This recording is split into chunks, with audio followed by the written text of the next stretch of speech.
Hello दोस्तों, तो कैसे हैं आप सब लोग। आज इस मूवी की एक्सप्लेनेशन मैं आपके लिए लेकर आया हूँ। इसमें हम एक ऐसे एडवेंचरर बंदे को देखते हैं जो कि अमेज़न जंगल में खो गया।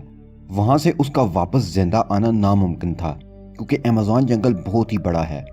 ये 6.7 मिलियन किलोमीटर स्क्वायर के रकबे पर फैला हुआ है। इंडिया जैसा 1.5 अरब आबादी वाला मुल्क 3.2 मिलियन किलोमीटर स्क्वायर एरिया पर है। यानी 2 इंडिया जैसे बड़े मुल्क हों तो एक अकेला अमेज़न जंगल बनता है। यहाँ खतरनाक जंगली कबाइल हैं, खौफनाक जंगली जानवर। यहाँ सिर्फ 3 दिन के लिए ही खो जाना मतलब सीधी सीधी मौत। अब हम इस रियल कहानी में देखेंगे कि ये बंदा यूस क्या वापस जिंदा बचकर आया या नहीं।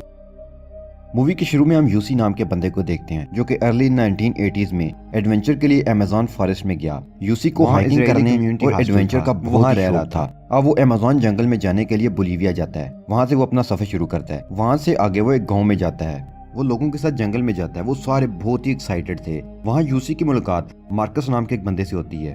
दोनों अच्छा टाइम गुजारते हैं और बाद में दोस्त भी बन जाते हैं। मार्कस बहुत ही अच्छा इंसान है और प्रोफेशन के लिहाज से वो टीचर है।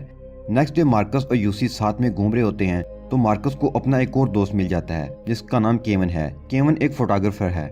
यहाँ यूसी मार्कस और केवन को मिलाता है। अब इन तीनों की आपस में दोस्ती हो जाती है और ये साथ में रहते हैं।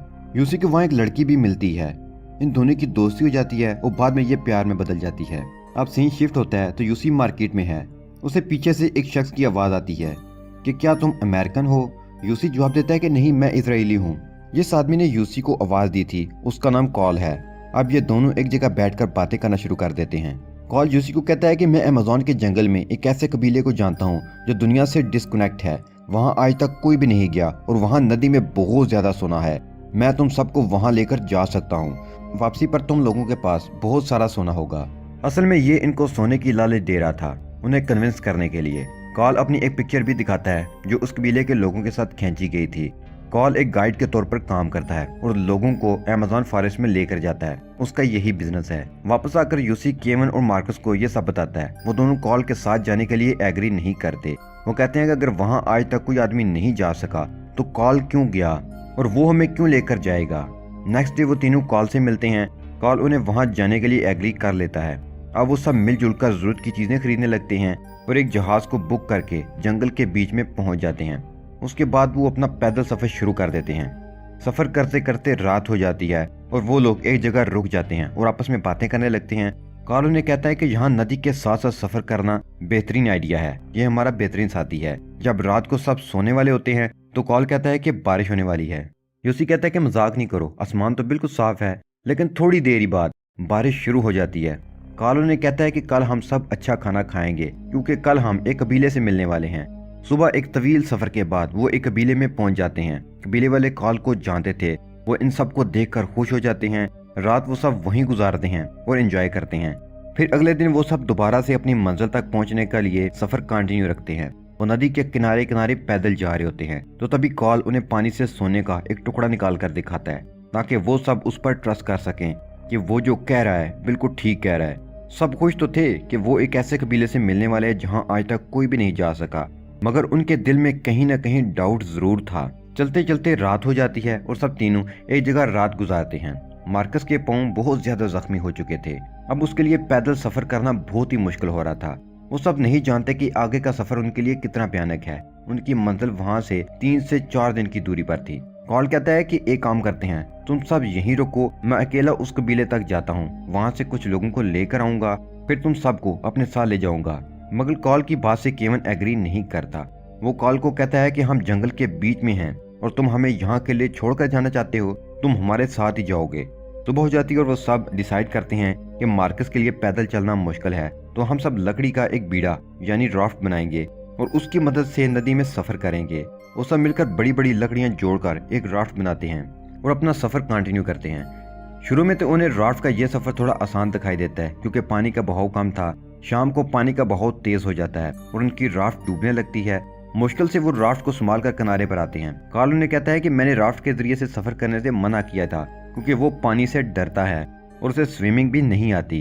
केवन इस बात पर अड़ा होता है कि राफ्ट के जरिए ही सफर करेंगे, लेकिन कॉल एग्री नहीं करता। कॉल कहता है कि मैं तुम सब लोगों के लिए खाना लेकर आता हूँ। और वो जंगल की तरफ निकल जाता है। अगली सुबह जब सफर फिर से कंटिन्यू करना होता है तो कॉल कहता है कि यहाँ खतरनाक मछलियाँ हैं जो हमें खा जाएंगी, इसलिए मैं राफ्ट में नहीं जाऊंगा। केविन कहता है कि मैं राफ्ट के जरिए ही जाऊंगा। मार्कस कहता है कि मेरे पाँव के जख्म भी अब ठीक हैं, इसलिए मैं कॉल के साथ पैदल सफर करूंगा। पानी में मेरे जख्म फिर से खराब हो सकते हैं। यूसी डिसाइड करता है कि 2 लोग पैदल सफर करेंगे और 2 लोग राफ्ट के जरिए। इनके पास मैप है, जो इनकी मंजिल है वो सब वहां पहुंचकर दोबारा मिलेंगे। अब केविन और यूसी राफ्ट के जरिए सफर शुरू करते हैं। मार्कस इन दोनों को अलविदा कहता है और कॉल के साथ पैदल सफर शुरू करता है। इन सबको जंगल में सफर करते हुए काफी दिन गुजर चुके हैं। केविन और यूसी राफ्ट में बैठे हुए हैं कि अचानक पानी का बहाव बहुत तेज हो जाता है और राफ्ट को संभालना इन दोनों के लिए मुश्किल हो रहा था। राफ्ट एक चट्टान से टकराती है और राफ्ट के साथ इन दोनों की जरूरत का सामान भी पानी में बहने लगता है, इसलिए वो उसे नहीं छोड़ सकते थे। केविन यूसी को कहता है कि मैं किनारे पर जाता हूँ, फिर तुम्हें भी किनारे तक ले आऊंगा। केविन हिम्मत करके किसी तरह किनारे तक पहुंच जाता है और यूसी को खींचने की कोशिश करता है, लेकिन पानी के तेज बहाव की वजह से यूसी पानी में गिर जाता है और डूबता हुआ केविन से बहुत दूर निकल जाता है। उसे अंदाजा भी नहीं होता कि वो केविन से कितना दूर आ गया है। केविन बेचारा उसे बेबसी से जाते हुए देख सका, लेकिन उसकी हेल्प नहीं कर सका। यूसी एक पत्थर का सहारा लेकर रुक जाता है और किसी तरह किनारे पर आ जाता है। वो परेशान है क्योंकि उसे ना कोई इंसान नजर आ रहा है, ना उसके पास खाने को कुछ है। रात हो जाती है और वो एक दरख्त के नीचे बैठ जाता है। बारिश शुरू हो जाती है और रात वो ऐसे ही गुजार देता है। अगली सुबह जब उसे बर्तनों के टकराने की आवाज आती है तो उठकर देखने पर उसे पता चलता है कि ये तो उसका बैग है जिसके साथ बर्तन बंधे हुए हैं और ये बैग नदी में है। अपनी जान पर खेलकर वो बैग को बाहर निकालता है। उस बैग में यूसी के जरूरत की काफी चीजें थी। वो एक एनर्जी टैबलेट निकाल कर खाता है। यूसी अब अकेला है, उसे रास्ते भी नहीं पता। उसे समझ नहीं आती कि अब वो क्या करे, कहाँ जाए। अगर वो रास्ता भटक गया तो शायद उसके वापस जाने की उम्मीद भी खत्म हो जाए। अब फिर से बारिश शुरू हो जाती है। यूसी खुद को कवर कर लेता है। नेक्स्ट डे वो एक मैप बनाता है और अपने आगे के सफर की प्लानिंग करता है। वो जंगल में चलना शुरू कर देता है। उसे घूमते घूमते 6 दिन गुजर चुके हैं, लेकिन वापसी का कोई रास्ता नहीं मिला। उसके पास खाने का सामान भी खत्म हो चुका है। उसे एक बड़ा सा सांप दिखाई देता है। उसे भूख लगी थी, इसलिए वो उसे मारकर खा जाता है, क्योंकि जिंदा तो रहना ही था। यूसी अब बहुत ही कमजोर हो रहा है, लेकिन वो हिम्मत बिल्कुल भी नहीं हार रहा। रात हो जाती है, वो फिर से सो जाता है। अब उसे हेलुसिनेशन होने लगती है। उसे केविन की आवाज आती है। वो खुश हो जाता है कि केविन आ गया है, लेकिन जब वो उठता है तो केविन नहीं होता। फिर उसे मार्कस दिखाई देता है। वो उसे भी आवाज देता है, लेकिन वहाँ कोई नहीं होता। ये सिर्फ हेलुसिनेशन थी। इससे पहले कि यूसी सोता, उसे फील होता है कि उसके पास कोई खतरनाक जानवर है। वो आग जलाकर स्प्रे करता है, जिससे वो जानवर वहां से भाग जाता है। जब सुबह यूसी सोकर उठता है तो देखता है कि उसके आसपास खतरनाक सांप, बिच्छू और चींटियां हैं। एक जोंक उसके सर में घुस चुकी है और उसकी स्किन उभर आई है। वो अपनी स्किन को कट करके जोंक को बाहर निकालता है। यूसी के लिए आगे का सफर बहुत ही मुश्किल हो रहा था, क्योंकि वो बहुत ही जख्मी हो चुका था और कमजोर भी, लेकिन वो हिम्मत बिल्कुल भी नहीं हार रहा था। उसे एक जगह चिड़िया के अंडे नजर आते हैं। वो उन्हें उठाकर खा लेता है। हालांकि वो ऐसा नहीं करना चाहता था, लेकिन मजबूरी की वजह से ऐसा करना पड़ा। अब यूसी एक जगह रुककर अपने शूज और सॉक्स उतारकर अपने जख्मी पांव देखता है। तब उसे मार्कस का पेन समझ आता है। वो सोचता है कि काश मैं उसी वक्त मार्कस के दर्द को समझता, उसका साथ देता, अकेला न छोड़ता।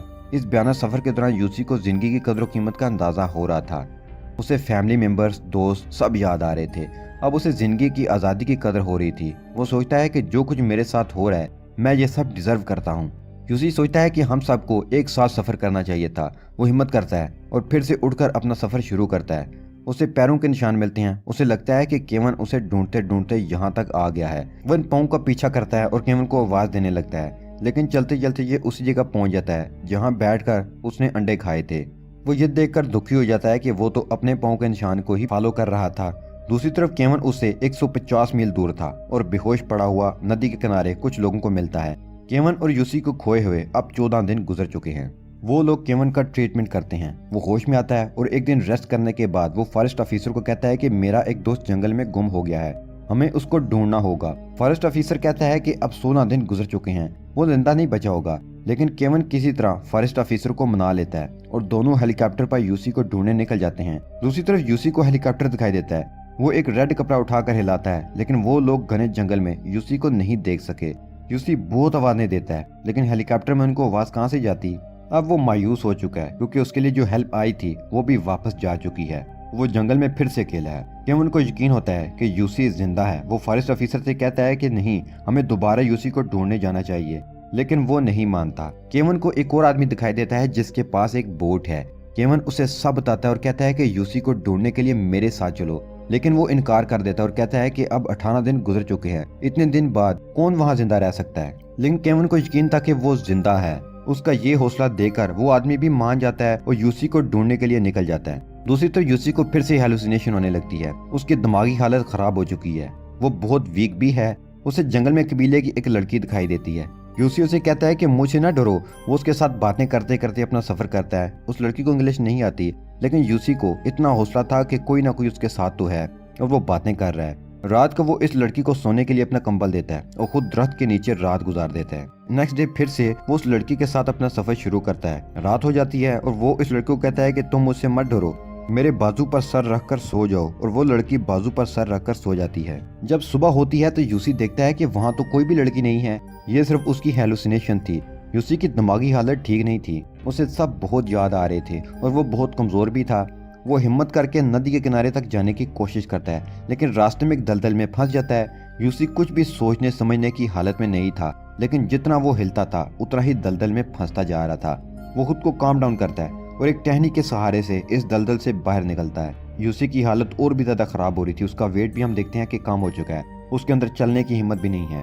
वो अपने पैंट को टाइट करता है और फिर अपनी शर्ट उतारता है। उसे सामने खतरनाक चींटियां दिखाई देती हैं। वो लकड़ी को पकड़ लेता है ताकि चींटियां उसे काट सकें और उसके अंदर चलने की हिम्मत आ सके। चींटियों के काटने के बाद वो चलना शुरू कर देता है और नदी के किनारे पहुंच जाता है। वहां पहुंचकर वो बड़ी बड़ी लकड़ियां इकट्ठी करके वाय बनाता है, ताकि अगर कोई उसे ढूंढने आए तो लेटर वाय देखकर समझ जाए कि यूसी यहीं पर है। इसी तरह रात गुजर जाती है और सुबह हो जाती है। केवन उसी बोट वाले आदमी के साथ यूसी को ढूंढने के लिए उसी जगह पहुंच जाता है जहां वाय बना हुआ था, मगर केवन को ये वाय नजर नहीं आता। वो यूसी को आवाजें देता है और नाउम्मीद होकर वहां से जाने लगता है। दूसरी तरफ यूसी को इंजन स्टार्ट करने की आवाज आती है। वो बहुत ही कमजोर और जख्मी है, उसके अंदर हिम्मत नहीं है कि केवन को आवाज दे सके। वो अपने जिंदा रहने की आखिरी उम्मीद को अपने सामने जाता देखकर अंदर ही अंदर टूट जाता है और मायूस हो जाता है। तभी केवन पीछे मुड़कर देखता है, उसे यूसी जख्मी हालत में नजर आ जाता है। फाइनली केवन ने यूसी को ढूंढ ही लिया था। वो सब बहुत खुश थे और यूसी को लेकर वापस कबीले की तरफ आते हैं। यूसी अपने जिंदा रहने और केवन के यकीन की वजह से जिंदा बचा। आखिर में दिखाया जाता है कि कॉल और मार्कस का कभी पता नहीं चला कि वो कहाँ गए। केवन ने उन्हें भी ढूंढने की कोशिश की। ये भी पता चलता है कि कॉल को गवर्नमेंट ढूंढ रही थी। वो इसी तरह पहले भी बहुत से लोगों को जंगल में कबीला दिखाने ले गया था। केवन ने फोटोग्राफी और एडवेंचर का पैशन नहीं छोड़ा और अपनी जिंदगी को एंजॉय किया। यूसी ने भी अपनी लाइफ को एडवेंचर और हाइकिंग के नाम किया। 10 साल बाद यूसी उसी जगह जाता है जहां उसके जाने की उम्मीद खत्म हो चुकी थी। केवन के यकीन और उसकी हिम्मत की वजह से वो आज जिंदा है और यहीं पर यह मूवी खत्म हो जाती है।